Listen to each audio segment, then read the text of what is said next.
Farzandingizning uy sharoitida ich ketishini to'xtating. Tabiiyki farzandlarimizda ich ketishi ko'p uchrab turadigan holat hisoblanadi. Bunday vaziyatlarda uy sharoitida qanday yordam ko'rsatishimiz mumkin? Hozir sizlar bilan shu haqida gaplashamiz.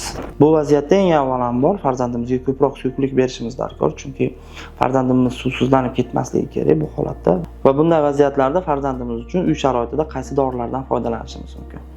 Bular birinchi o'rinda o'rta suyuqlikdan foydalanishimiz mumkin. O'rta suyuqligi orqali siz farzandingizni suvsizlanib ketishi hamda reologiyasini tiklagan bo'lasiz. Probiotiklardan foydalanishimiz mumkin. Ciprofloxacillin yokida tarkibida ciprofloxacillin tutuvchi dori vositalaridan foydalanishimiz mumkin.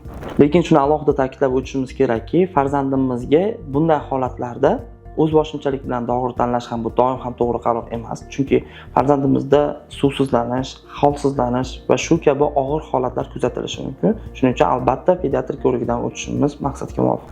Agarda sizda ham shu va shu kabi muammolar paydo bo'layotgan bo'lsa, sizlarni Agrofarm klinikasida kutib qolamiz.